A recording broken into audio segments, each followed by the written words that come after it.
안녕하세요. 국시와 밥시의 웹툰 식탁입니다. 4월 웹툰 뉴스를 시작해보도록 하겠습니다. 네. 먼저 네이버 신작 목록을 알려드릴게요. 이강 작가의 감염자, 질바센 작가의 제로게임, 송가 은소 작가의 체크포인트, 김래홍 작가의 킬러 김빵빵, 김행기 작가의 내 아이디는 강남미인, 정종택 작가의 대가리, 이렇게 신작이 있습니다. 먼저 감염자부터 얘기를 해볼까요?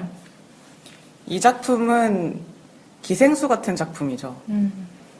19세더라고요. 맞아요. 19세 웹툰이 좀 많아지고 있는 것 같아요, 추세가. 맞아요.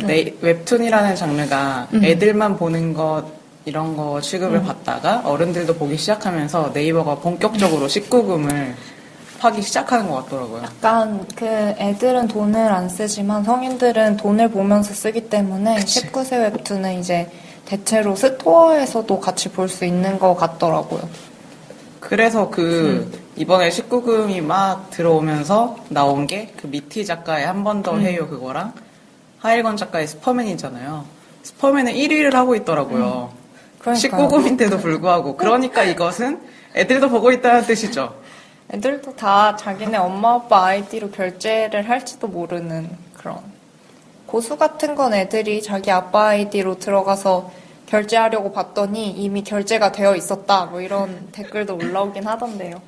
근데 성인 웹툰은 뭐 엄마 아빠 아이디로 결제까지야 못하겠지만 보긴 보겠죠? 그런 것 같아요. 저 슈퍼맨이 그게 1등을 하고 있어서 아무리 하일권이라지만 19금이잖아요. 네. 대단하다는 생각이 들었어요. 역시 네이버가 노리는 것은 어쩌면 성인 작가가 아니라 반란까진 어린아이들일 수도 있겠다는 생각을 조금 하고 있어요. 아무튼 이 감염자라는 작품은 주인공이 기생수가 오른손만 그런 것처럼 걔도 오른팔만 약간 그런 이상한 괴물로 맞아. 변하는 캐릭터죠. 이런 장르상에 어쩔 수 없기도 하지만 좀 기생수의 냄새가 확 난다고 느꼈던 장면이 입 같은 거에 이렇게 촉수 같은 게 길게 나오잖아요. 거기서 몸이 이렇게 세 개로 잘리는 그러니까 그 촉수가 왕복을 하면서 몸이 세 덩어리로 나뉘는 그 장면 있잖아요. 그게 기생수에서 되게 본 것 같은 장면인 거죠. 그래서 조금 아쉬운 면도 있고 아직 뭐 두 개밖에 안 나왔나? 그러니까 세 개인가 세 그래요. 개? 오늘까지 해서. 그러니까 뭐 좀 두고 봐야 되겠죠? 근데 이거는 좀 잔인해서 19세 된 느낌이라서. 그쵸. 네, 그리고 약간 웹툰 느낌보다는 만화 느낌이 많이 나는 것 같아요. 기억에 뭔가 가로 배치가 두 컷이 같이 돼 있던 게 있었던 것 같은데 보통 웹툰은 이제 요새는 거의 한 컷을 한 줄에만 넣는 식으로 많이 하잖아요. 그리고 뭐 그림체 자체도 옛날 만화 느낌이 조금 나고 그래서 더 기생수 같은 것 같기도 하고. 근데 앞으로 좀 인기가 많아질지 어쩔지는 모르겠지만 그래도 그냥 뭐 소재면에서나 이런 거에서 균형을 맞추려고 집어넣은 것 같기도 하고요. 제가 산만하다고 느낀 부분은 이게 시점이 쭉 1인칭 시점이 아니라 약간 왔다 갔다 하는 느낌이 들어요. 맞아요. 좀 그렇죠. 그래서 그게 조금 뭐지? 이 작품의 화자가 도대체 누구인 거지? 이런 생각이 좀 들긴 하더라고요. 질바센 작가의 제로게임. 이 작가 같은 경우에는 댓글을 보고 알았는데 배도랑 대학문화 최강자전에서 2013년, 2014년, 2015년 다 막 수상을 했더라고요. 그렇게까지 해서 들어온 작품이죠. 이게 대학만화 2015년 최강자전에서 상을 탄 건가 봐요, 제로게임. 그래서 이게 인생 재건설 서바이벌이죠, 이 게임 자체가. 그래서 왕따 주인공이 있는데 이 아이한테 죽은 아버지한테서 메일이 온 거죠. 이걸 목숨 걸고 이 게임에 참가를 해라. 그래서 이 아이는 여기보다는 나을 거야. 이래서 그 게임에 참가를 하는데 뭐 그냥 판타지 게임 만화 그런 느낌이더라고요. 맞아요. 어쨌든 다른 세계로 가는 거니까 세계가 두 개가 나오는 거잖아요. 한쪽 세계에서 뭐 왕따 당하고 부모도 다 죽고 막 그렇게 고아로 자라고 막 이러던 애가 뭐 어차피 자살할 생각이기도 했었던 것처럼 나오니까 여기보단 낫겠지 하면서 다른 세계로 가서 약간 그쪽 세계는 좀 판타지 같은 세계고 이래서 어떻게 될지 모르겠지만 그래도 작가가 막 인기가 되게 많은 작가였으니까 그쵸. 작품을 그려내는 능력은 꽤 있는 작가인가라는 생각을 저도 좀 댓글 보면서 하긴 했어요. 그러니까 이런 식의 막 판타지는 소재가 워낙에 많이 쓰인 거다 보니까 얘기를 얼마큼 재밌게 하느냐가 관건일 것 같은데 인기가 많았다는 게 나름의 이야기꾼이라는 거를 반증을 해줄 수 있으니까 또 앞으로를 좀 두고 봐야 되겠죠? 지금 1화인가 2화 이것도? 그거밖에 그 정도 안 나왔죠. 올라와서 아직은 뭐 짐작하기가 어렵더라고요. 그냥 딱 이렇게 다른 세계로 갔구나 이 정도? 재미있긴 한 것 같아요. 설정 자체는. 나름대로 그 세계관 안에서 규칙들이 좀 정해져 있는 상태이기 때문에 그걸 가지고 재밌게 풀어갈 수 있는 것 같고. 그림을 잘 그리기도 하더라고요, 작가가. 그리고 딱 요새 아이들이 좋아할 것 같은 코드라서 맞아요. 이거 인기 많아질 것 같아요. 제 생각. 송가 작가랑 은소 작가의 체크포인트. 이거는 주인공이 시간을 어떤 체크포인트로 되돌릴 수 있는 능력을 가지고 있는 그런 사람이고요. 그래서 도박을 하죠. 승률 100%의 천재 도박사. 맞아요. 갑자기 일어나서 당신 패 좀 봅시다 이러고 패를 본 다음에 패를 보기 전으로 되돌리잖아요. 되게 그래서 당당했어. 부럽더라고요. 근데 이제 그거를 돈을 따니까 회장이 야, 너 남의 돈 그렇게 따고 조심해 이러면서 웃기지 마세요 뭔가 이러면서 나갔는데 나가자마자 총을 맞고 죽었죠. 죽기 찰나의 직전 그 순간에 다시 돌아와가지고 이걸 어떡하지? 이렇게 문을 못 열고 다시 도박판으로 들어오죠. 맞아요.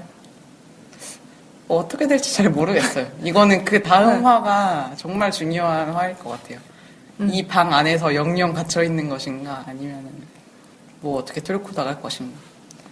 보니까 1화에서는 본인 주인공이 그 체크포인트로 자의적으로 돌리는 건지 아닌지 살짝 애매하긴 하더라고요. 그렇죠. 그게 막 어렸을 때 그 능력이 발현된 것도 그냥 솜사탕인가 뭐 아이스크림. 사탕? 아이스크림 받아 먹고 아 이거 또 먹고 싶다 이랬더니 받기 전으로 돌아가서 뭐 그날 아이스크림 몇 개 먹었는지 모르겠다 막 이런 식으로 되잖아요. 그러니까 그걸 잘 모르겠어서 좀 애매한 것 같기는 한데 어쨌든 그래도 지금 너무 초반이라서 앞으로 어떻게 될지 한번 보긴 봐야 될 것 같아요. 신작들이 또 대체적으로 약간 그런 판타지적인 요소가 들어가 있는 애들이 좀 있는 것 같더라고요. 이번에 쓱 보니까. 근데 이거 되게 부러운 능력인 것 같아요. 그 아이스크림을 한 수천 번 먹었을 거라고 막 이런 식으로 얘기를 하잖아요. 그 부분도 부럽고 사실 배부른 거보다 이제 이것저것 먹어보고 싶은 마음이 되게 크잖아요. 그러니까 맞아요. 다 먹어보고 다 되돌릴 수 있고 돈 쓰고 다 해보고 되돌릴 수 있고 그렇잖아요. 또 오히려 재미없을 것 같기도 한데. 그럴 수도 있겠다. 그게 원래 이렇게 선택할 때 망설여지거나 막 선택하고 나서 좋거나 나쁘거나 하는 게 다 하나는 버리고 하나는 취하고 이래야 되기 때문에 재밌는 거일 수도 있다는 생각이 들어서 뭐 저는 그냥 살면 사는 거지 뭐라는 식이라 그렇게까지 부럽진 않더라고요. 근데 그 제로 게임은 엄청난 2013, 14, 15년에 그 뭐라고 할까 언더그라운드 시절을 거쳐서 올라왔다면 이 체크포인트는 배도를 4회 연재하고 올라왔대요. 이런 거 보면 인생이 참 이 주인공의 능력처럼 이 작가들도 약간 뭔가 사기적인 그런 게 있죠. 또 인생의 운이 정말 중요한 요소이니까요. 그렇습니다. 제가 얼마 전에 로또를 샀는데요. 세 줄을 했어요, 세 줄. 그러면 숫자가 18개잖아요. 2개 맞았더라고요. 그럴 수 있죠. 저 5줄 사고 2개 맞은 적도 있어요. 저희 로또는. 김래홍 작가의 킬러 김빵빵 요거는요. 그거 재밌더라고요. 저는 개인적으로. 이더라고요. 처음에는 좀 킬러 만화 이런 건 줄 알았는데 갑자기 첫 유래가 분식집 외상을 이렇게 회수를 하는 거더라고요. 그래서 처음에는 뭐지? 이랬는데 점점 보니까 병맛이더라고요. 아니, 근데 시작부터 너무 웃겼던 게 막 외상 같은 거 하는 새끼들은 진짜 다 죽여야 된다 이러더니 보수로 외상값을 메우기로 했다. 재밌더라고요. 막 궁극의 변장술 같은 거 해가지고 쥐 잠옷 같은 거 입고 하면 안 들키고 실제 쥐랑 싸우고 너무 웃기더라고요. 약간 허무한 개그 좋아하시는 분들은 되게 좋아하실 것 같아요. 또 막 병마툰이 진짜 계속 나온다고는 해도 막 최근에 나왔던 거 보면은 뭐 갸오나 네. 뭐 그다음 또 뭐 나왔었죠?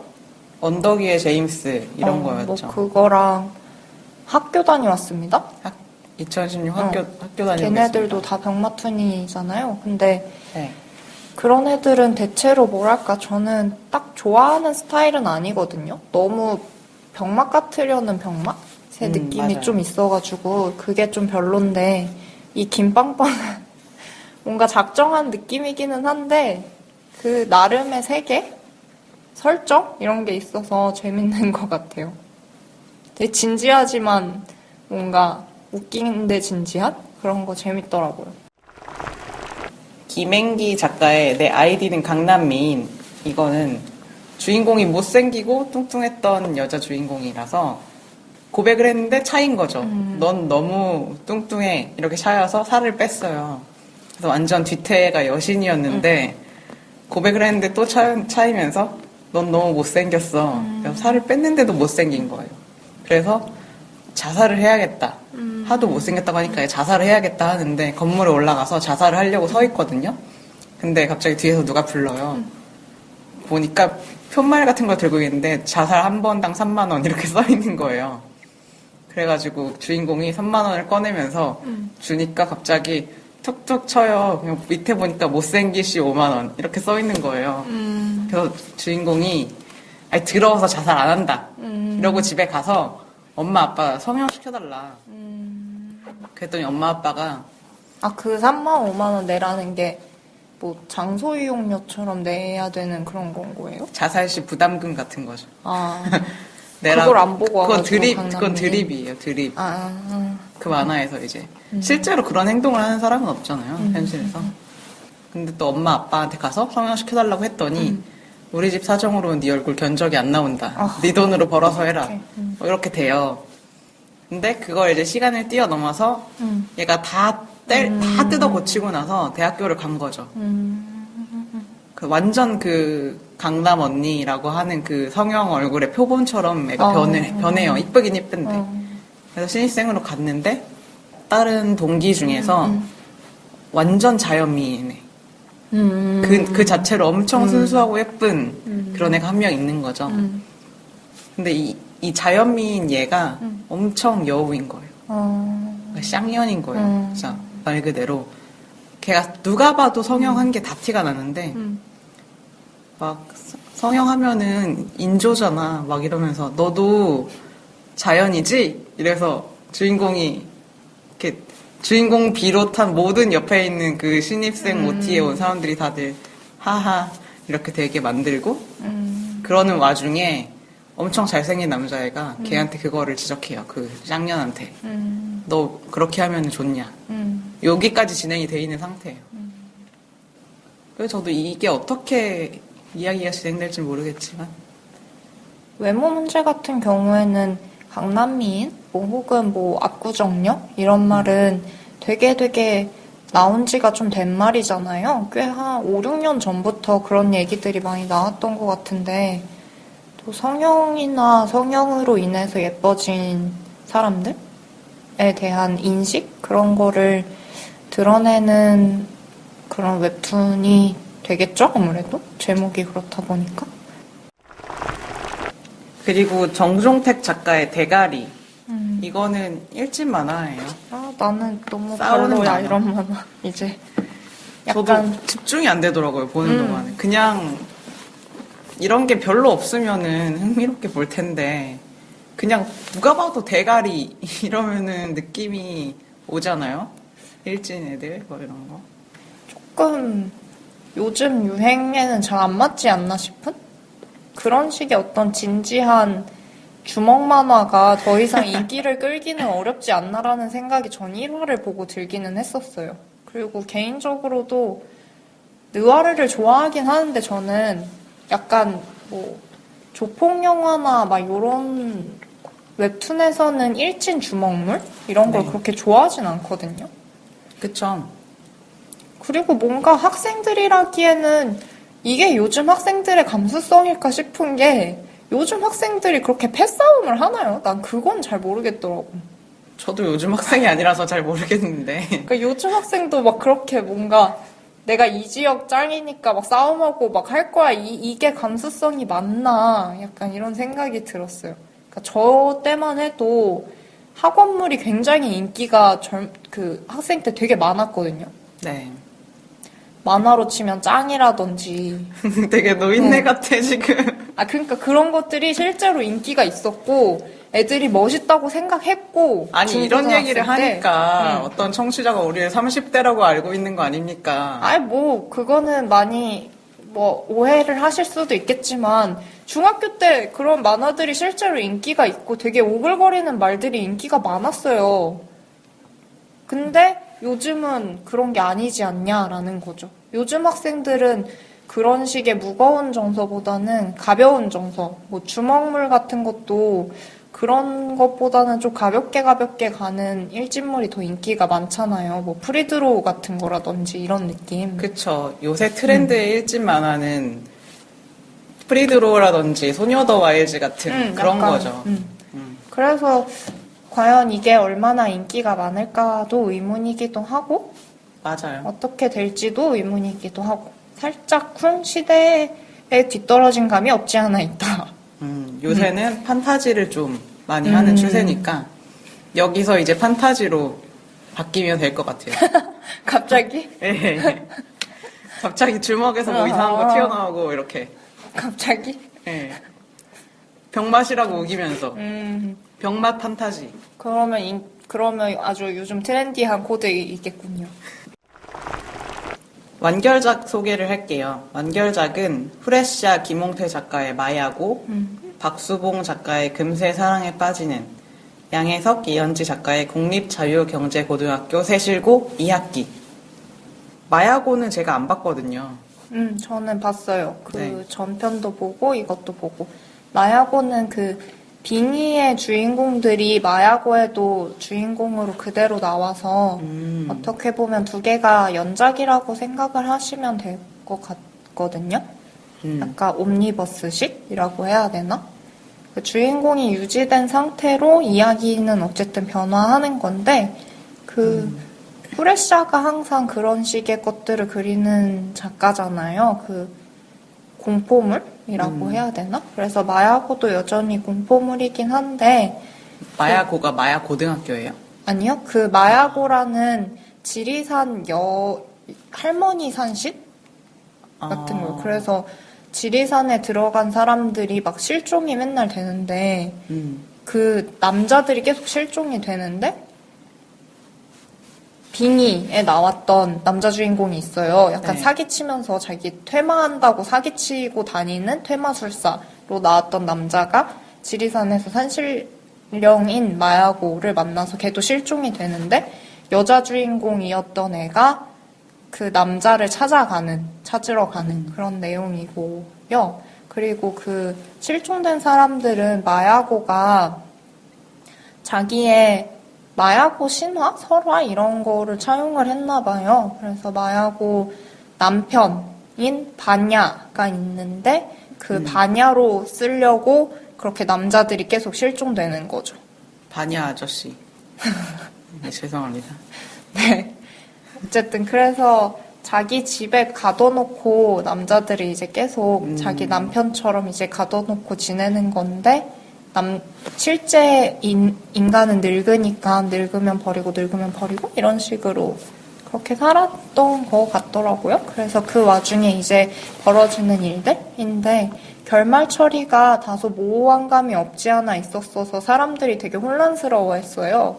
그래가지고 실제 마야고가 죽은 건 아니고 산에서 내려온 거 아니냐, 막 이런 식으로. 그러니까 결말에서 마야고한테서 그 가짜 퇴마술사랑 그 여자 주인공, 전편의 여자 주인공, 남자 주인공이 네. 도망치기는 하거든요.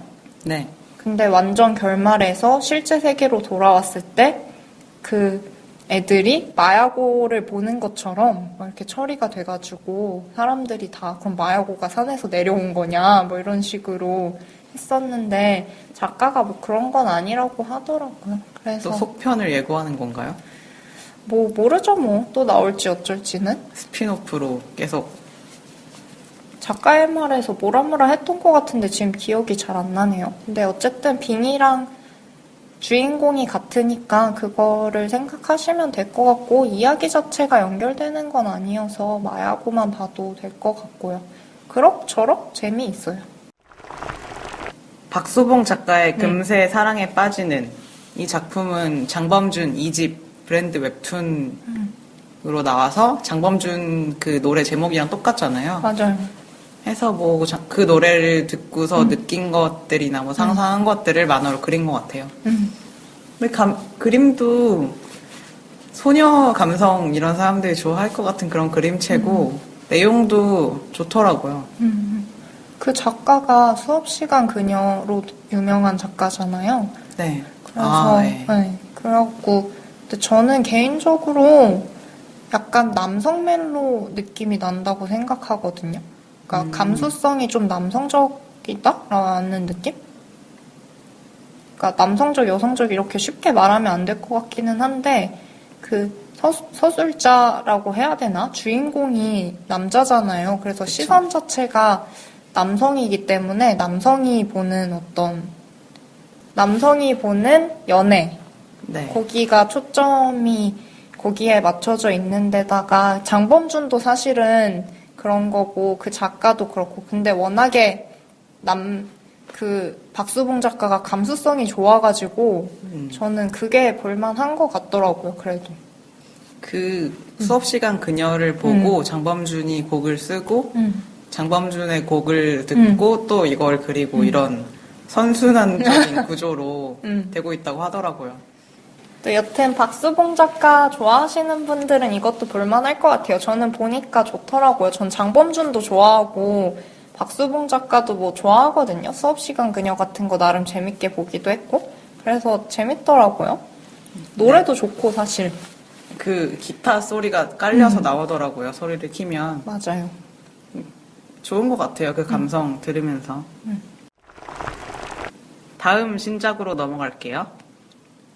소울이라고 읽어야 될 것 같은데 소울 작가의 홍고 시즌3 현재건 윤호 작가의 하울링 악몽의 도시 시즌2 비둘기 작가의 미래의 시간 이장현 유희 작가의 빅토리아처럼 가마차라 김라무 작가의 더 윷놀리스트 정썸머 작가의 에스키스 전극진 박진환 작가의 트리니티 원더 강영규 작가의 로렌스를 구해줘 근호 작가의 라스트 테스트 시즌2 조부경 듄준 작가의 19세기 말 비망록 신진호 박희정 작가의 리안소울의 엑소클럽 다음이 꽤 신작이 많았습니다 이번에.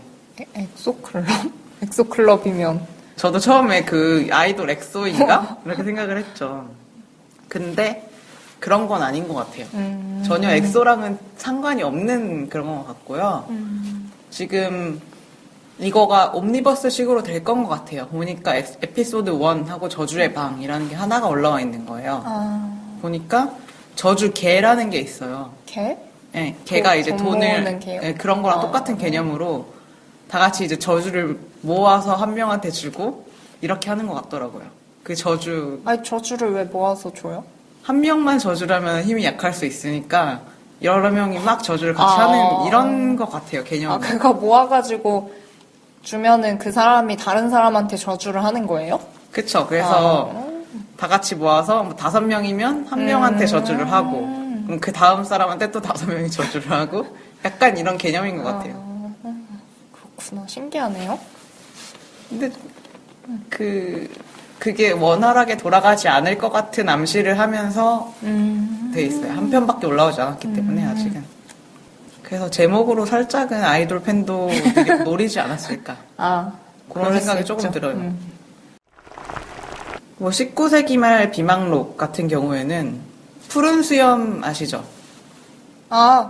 네, 그 여자들을 다 가둬서 뭐 열쇠를 하나 주고 그 응. 열쇠로 열면은 응. 너 안 된다 했는데 응. 열쇠 열어가지고 결국에는 뭐 이렇게 그런 거 있잖아요. 음. 그 얘기로 시작을 해가지고 음.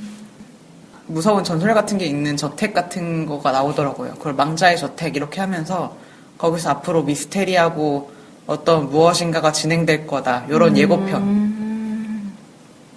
그렇게 올라와 있었어요. 이것도 한 편인가밖에 없기 때문에 근데 재밌을 것 같더라고요. 그림도 되게 잘 그리고요. 다음은 진짜 작가들이 그림을 다 잘 그려요. 네, 이분이 꽤 그 댓글로 보니까 유명한 그림 작가인 것 같더라고요. 저도 이걸 어떻게 읽어야 되나 했는데 댓글에 누가 둔둔이라고 써놔서 그렇게 따라 읽었습니다. 요새는 작가 이름이 포화돼서 그런 건지 너무 다들 어려워요. 영어도 막 섞어 쓰고 막 이러는데 도저히 어떻게 읽어야 될지를 감을 못 잡겠는 이름이 많은 것 같아요. 강영규 작가의 로렌스를 구해줘는요. 이것도 예고밖에 없거든요. 다음이 신작을 갑자기 다 올리면서 예고밖에 없는 게 많이 있는데 라스트로 유명한 강영규 그러니까요. 작가예요. 그거 드라마도 네. 드라마 끝났어요? 끝난 지 한참 됐죠. JTBC에서 드라마를 아예 안 봤더니. 윤계상하고 이범수 주연으로 꽤 재밌게 봤었어요. 어. 거기 라스트 원작에는 없는 캐릭터인 것 같은데 이범수의 약간 충직한 부하? 모든 것들을 해결해주는 해결사? 부하 직원? 비서? 이런 느낌 전부 다 담당하고 있는 남자애가 있는데 총무네, 총무. 네, 걔 이름이 뭐였더라? 그 역할 이름이 뭔지 기억이 잘 안 나는데 엄청 잘생겨가지고 제 스타일로 잘생겨서 한때 그 아이 사진을 프사에 해놓은 적도 있었어요. 그래요? 네. 지금은 잊혀졌습니다. 아니, 라스트가 나온다고 했던 것 같은데 뭔가 소리 소문 없이 사라진 것 같아서 그래서 갑자기 생각났네요. 꽤 괜찮았어요. 그 이상한 러브라인들만 빼면. 그러고 보니까 그거 조드로도 저희 어머님 보시길래 잠깐 옆에서 봤는데 무슨 얘기인지 전혀 모르겠더라고요. 그러니까 저는 네. 원작을 봤는데 그래서 원작이랑은 좀 다른 것 같았어요, 많이. 저도 봤는데 잠깐 봤거든요. 저는 잠깐 보려고 한 게 아니라 다 보려고 했는데 네. 재미없어서 안 보았어요, 중간에. 뭔 얘기인지 잘 모르겠더라고요. 그러니까 법정씬, 저는 법정씬 봤는데 보니까 세입자 어쩌고저쩌고 하는 거 봐서는 조드로 내용에서도 그 상가 건물에 왜 장사 되게 작은 가게처럼 잘 하고 있다가 뭐 예를 들면 뭐 상수동 합정 뭐 이런 데서 네. 작은 장사 같은 거 하는 분들 되게 많았잖아요. 그러다가 동네 뜨니까 건물주들이 쫓아내고 건물에 그쵸. 막 프랜차이즈 들어오고 막 이런 식의 네. 것을 다룬 적이 조드로에서도 한 화가 있었던 걸로 기억하는데 그래서 주택임대차 보호법 그거 관련해서 했던 것 같은데 아무튼 그거 관련된 에피소드였나 봐요. 근데 보니까 그 기본적인 설정 빼고는 그렇게 많이 비슷한 것 같지 않더라고요, 원작이랑. 그래서 좀 신기했어요. 드라마는 드라마대로 하고 있는 것 같았어요. 그렇다고 합니다. 네, 하지만 정확하지 않으니 참고만. 사묘님은 재밌게 보고 계시다고 네. 했으니까. 트리니티 원더는 무협 만화거든요. 무협 만화라서 어떤 그 고수처럼 두 파에 제일 고수가 막 엄청 붙고 있었어요. 오.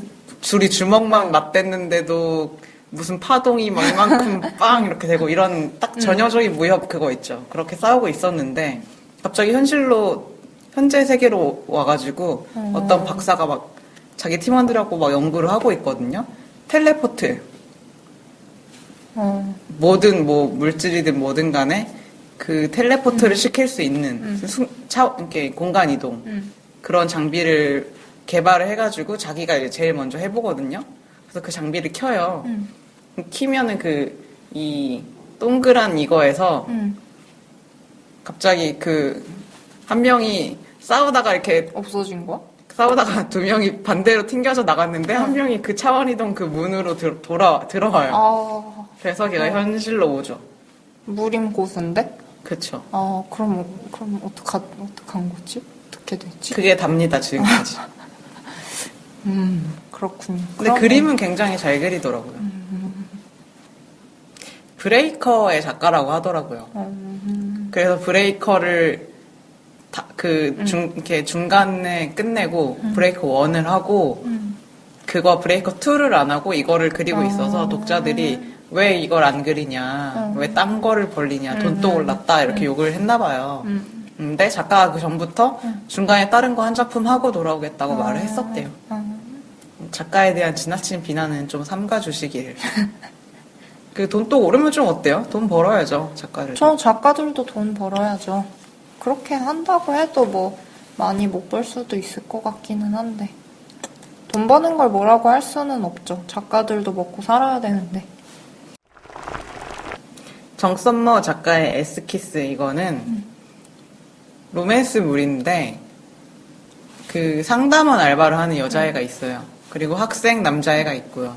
근데 여자는 남친이랑 헤어진 지 얼마 안 됐고 남자는 자기는 연락처가 다 사라져도 아무런 상관도 없을 것 같고 인생 헛산 것 같고 자기 인생에 회의감을 많이 느끼고 있는 이런 사람인데 둘이 우연히 그 상담원으로 통화를 한번 하고 둘이서 그 다음에 그 여자가 전 남친이 다른 여자 만나는 거 사진 찍어주고 있는 현장에서 초점을 일부러 딴 데 맞추잖아요. 근데 거기서 초점 맞춰준 남자로 또 만나고 그러다가 여자가 화장실에서 그 밀어서 잠금 해제가 써 있어가지고 한번 했는데 문이 열려서 그 남자가 공용 화장실이었던 거죠. 남녀 공용. 거기서 둘이 눈이 마주쳤어요.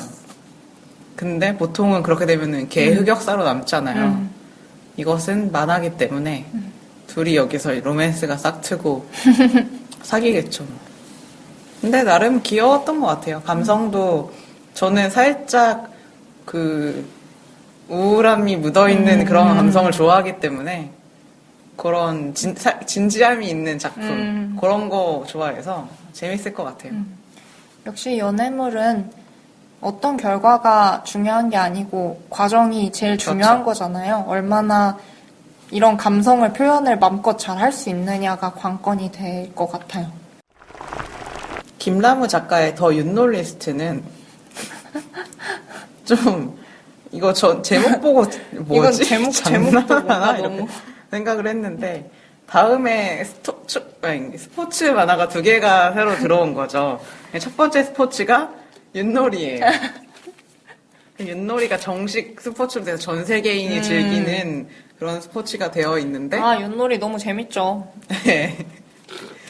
그 주인공 여자아이가 어쩌다 보니 전통학교 같은 데 들어가서 한복을 입고 생활을 하고 선생님들도 말투들이 그러니까 말투가 막 다 약간 막 하오체 이런 거? 네, 그런 식으로 되어 있고 부 활동 같은 거, 클럽 활동 같은 걸 하는데 다 이상한 전통 뭐 투고 막 하고 막 이러는 거? 자수 놓기 이런 거 있죠. 그런 거 하는 거예요. 막 옷 만드는 것도 그 임금이 입는 그 빨간색의 그런 뭐라고 하죠? 골룡포? 그런 느낌 막 용포 이런 거 만드는 교복이? 교복 옷을 한복이래. 만드는데? 한복이에요. 옷 만드는 동아리에서 골룡포를 만들어요? 예. 자수 놔서? 예. 아이고. 뭐 그런 다 그런 거를 해요. 무슨- 널뛰기부도 있어요. 되게 장인 되겠는데 다들? 칠기 만들고 나전 칠기 장인 인간문화재 기르는 학교인가 보네요. 뭐 그런 데서 얘가 처음에 이제 그거를 뭐 하지 이러다가 맨 마지막에 임시부가 있어요. 윷놀이부. 거기에 들어가게 돼요. 근데 이 주인공도 과거가 있거든요.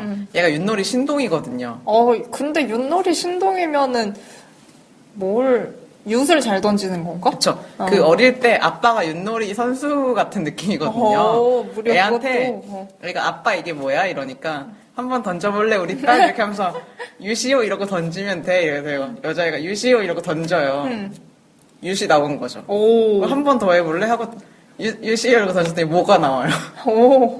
그래서 아빠 저스냅은 이러면서 근데 아빠가 뭐 돌아가시는지 하는지 없어지거든요. 그럼 피구왕 통키빌인데? 뭔가? 그런 느낌. 그리고 집이 가난해서 이사를 다니다가 엄마가 한복 만드시는 분이거든요. 그래서 그 전통학교 근처로 가서 여기 학교가 만들어진 지 얼마 안 됐고 교복을 물려받을 수 있는 선배도 없다. 가서 교복을 팔자.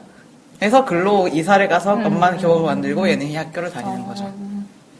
되게 설정은 되게 재밌네요. 재밌는 것 같아요. 그래서 여자 주인공 이름이 도개걸.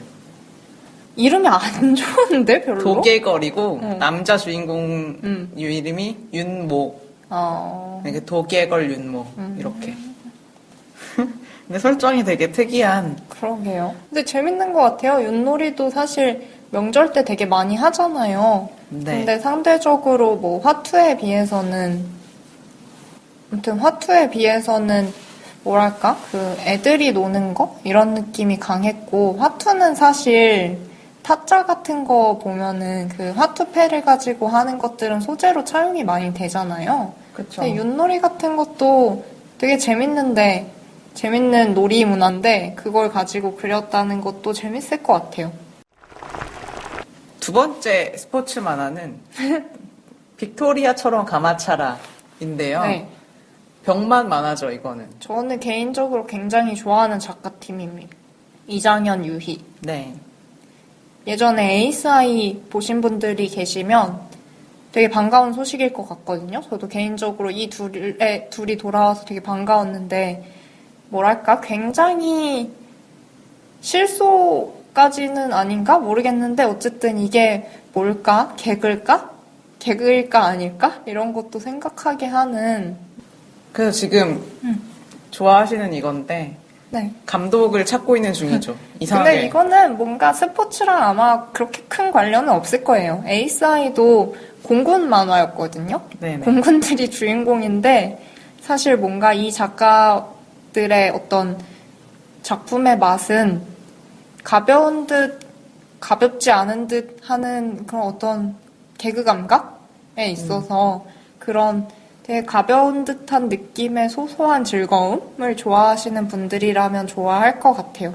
말도 안 되는 것 같지만 네. 뭔가 되게 진지한 인물들 음. 그런 걸 보실 수 있습니다. 비둘기 작가의 미래의 시간은 주인공이 과거가 막 변하는 거예요. 자기도 모르는 사이에 자기의 과거가 변해 있는 거예요. 그럼 어떻게 기억을 하는데? 기억을 못 해요. 그럼 과거가 어떤 식- 어느 정도로 달라지는 거예요? 어떤 식이냐면 주인공이 3월 5일에 남자친구 생일이라서 같이 있었거든요. 근데 다른 때 갑자기 어떤 남자가 찾아와서 3월 5일에 우리가 만나서 얘기를 했다. 그러면서 전화번호도 교환을 했다. 사진도 있어요. 같이 찍은 사진. 그러면은 근데 여자가 또 근데 그 사이에 또 남자친구랑 헤어져서 전 남친한테 찾아가가지고 구질구질하게 우리 3월 5일에 만났던 거 기억나? 이렇게 물어봤는데 맞다고 하는 거예요. 남자친구는 또. 그러니까 여자는 뭐지? 근데 그 다른 남자 자기를 만났다고 주장한 남자의 명함도 있고 사진도 있고 전화번호도 서로 교환을 했고 근데 만난 기억은 없고 근데 만난 증거는 다 있고 이러니까 좀 뭐지? 이런 상태 같이 이거에 아직 진실이 밝혀지지 않았어요. 어떻게 된 건지. 약간 기억을 잃는다는 설정이 되게 자주 등장하는 것 같아요. 최근 들어서. 얘기를 그러니까. 하다 보니까. 그러게요. 뭔가 우리 시대의 어떤 정신사적 풍모 같은 게 반영이 된 건가? 다들 기억을 잃어버리고 싶고 다른 세계로 가고 싶고 그런 거 있나 봐요. 그러니까 지금 살기가 팍팍해서 그런가? 모르겠네요. 근데 최근에 막 소개할 때 기억을 잃는다는 설정이나 뭐 다른 세계로 간다 이런 설정 혹은 뭐 시간을 건너뛴다 이거 되게 많이 얘기하지 않았어요? 그쵸, 되게 많이 얘기했죠. 되게 갑자기 또 막 웹툰 뉴스 할 때 신작 완결작 소개할 때 되게 많이 얘기했던 것 같아요. 계속 최근 들어 되게 많이 나오는 것 같다는 느낌? 유행에 민감한 사회다 보니까 계속 그렇게 되는 거가 아닐까 이런 생각도 드네요. 그림을 되게 잘 그려요. 또 그러니까 나왔어. 이거는 다음 근데 되게 스타일이 달라요. 그림 잘 그리는데 다 자기 스타일이 다르게 맞아. 잘 그려요. 이 사람은 색을 되게 잘 써요. 패턴이나 색 같은 거. 그렇구나. 약간 작품처럼 그림이 전부 다는 아니고 몇몇 개 컷이 들어가는 거가 그 작품처럼 그려놓은 게 있어요. 그 썸네일도 좀 유화로 그린 것 같은 느낌이 나는. 약간 다음은 네이버에 비해서 진짜 그림에 있어서는 정말 네이버보다는 훨씬 좋은 것 같아요. 퀄리티가 대체적으로. 맞아요. 작가마다 작화 특징도 분명한 작가들이 많고, 뭐 수묵 느낌이 나게 그리는 작가든 아니면 정말 막 정극처럼 잘 그리는 작가든 색감을 잘 쓰는 작가든 아니면 혼자를 기르는 법 같은 경우에도 네. 단순한 듯 하지만 그림 되게 사실 잘 그리잖아요. 디테일들도 되게 잘 그리고 네. 그런 거 생각해보면 네이버는 그에 비해서는 그림 실력은 글쎄 약간 의문보호? 대신 재미 면에서는 네이버가 어, 조금 더 재미있는. 재미면에서 그리고 작품 수나 뭐 대체적인 라인업이라고 해야 될까? 그런 게 네이버가 다음보다는 조금 대중적인 것도 있는 것 같아요. 맞아요. 그리고 다음에는 새 시즌에 들어가게 된 작품들이 세 가지가 있는데요. 홍도 시즌 3, 하울링 악몽의 도시 시즌 2, 라스트 테스트 시즌 2. 저는 세 개를 다 안 봐가지고요. 저도. 세 개가 다음 시즌으로 넘어갔다는 응. 알찬 소식입니다. 네. 완결작 소개를 해드릴게요. 미인이랑 그린비 작가의 마야비, 류성곤 작가의 별신마을 각시, 이은재 작가의 청춘극장 세 작품이 완결이 됐습니다. 별신마을 각시 같은 경우에는 저희가 소개를 했었던 초기에 그러네요. 소개를 했었던 작품이거든요. 처음에 저희가 이게 왕따 소녀가 민속촌 같은 데서 갑자기 다른 세계로 넘어가는 그런 만화잖아요.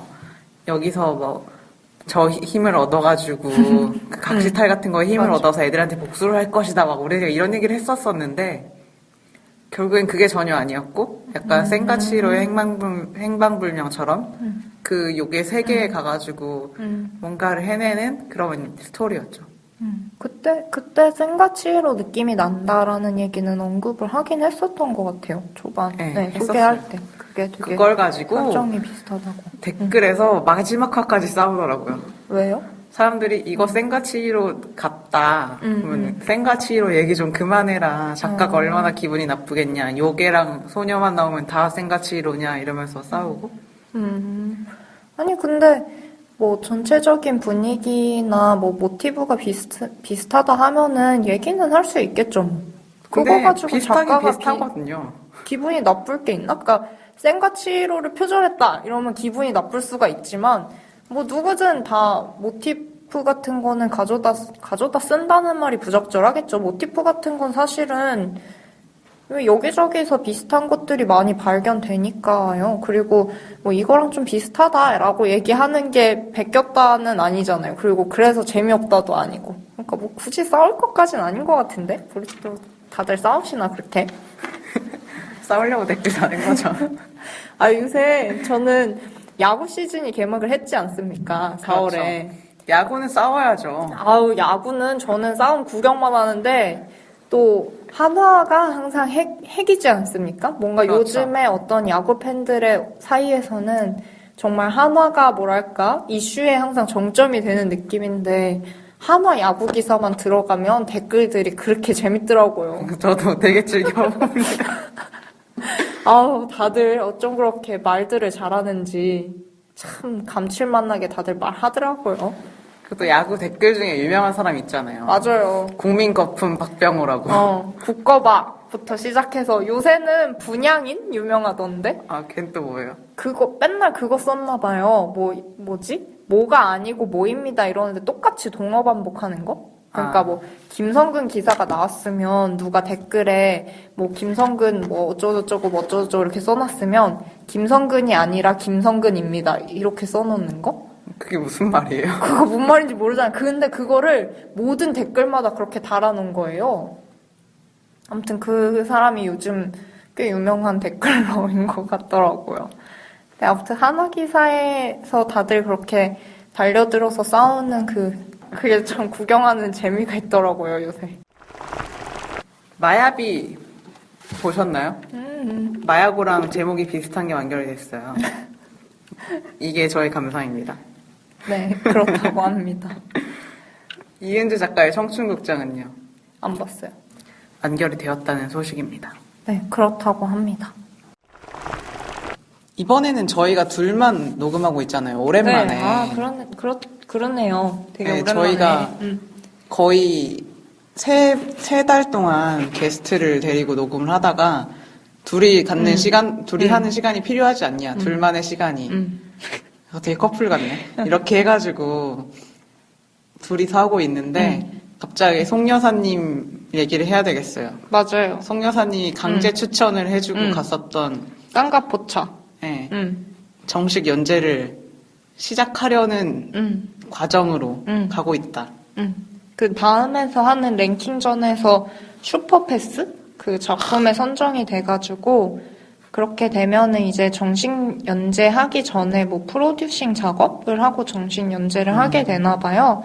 그 과정을 거치고 있다라는 뉴스가 있어서 송 여사님이 생각이 나가지고 그리고 보니까 저희가 뉴스 얘기할 때 한국 웹툰 산업협회 생긴다 그런 얘기를 예전에 한번 했었던 것 같은데, 네. 요새 일을 나름 열심히 하더라고요. 그래서, 정말요? 네, 4월 뉴스를 보니까, 이 한국 웹툰 산업협회에서 병원을 지정해서 웹툰 작가들 및 업계 종사자들을 위한 어떤 지정병원, 선정을 해서 지원을 해주는 그런 작업을 하고 있다. 그런 일들을 하고 있다라는 기사가 있었고요. 이거는 나름 의미가 있는 것 같아요. 그러니까 사실 프리랜서들은 병원 가는 게 어떻게 보면은 더 좋을 것 같다는 생각도 드는데 오히려 막 자기가 프리랜서면 마감이 있다. 막 이러면은 가기 힘들잖아요. 그리고 또 그게 있잖아요. 보험.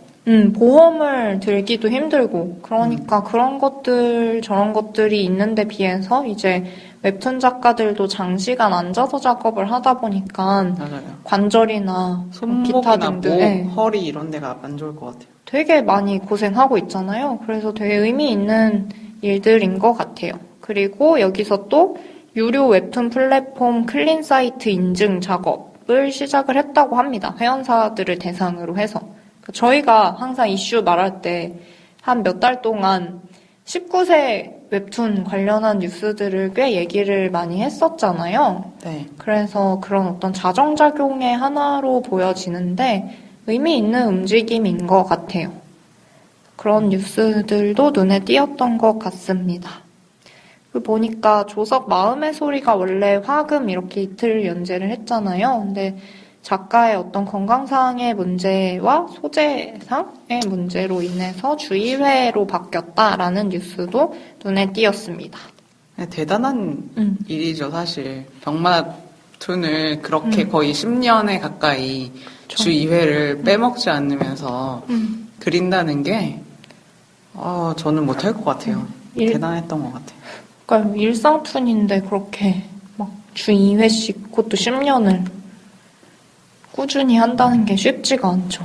또 작가가 건강도 안 좋았을 때도 앉아가지고 막 손그림 같은 걸로 그린 화도 있었잖아요. 허리 아파서 지금 누워서 아무것도 못한다 해가지고 손 같은 걸로 막 만들고 그리고 한 화.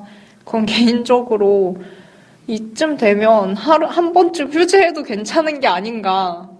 사람이 이런 생각을 했었거든요. 주 1회 결정이 어떻게 보면은 굉장히 잘한 것 같아요. 너무 몸을 혹사시키면서 하지 않았으면 좋겠습니다. 작가들도.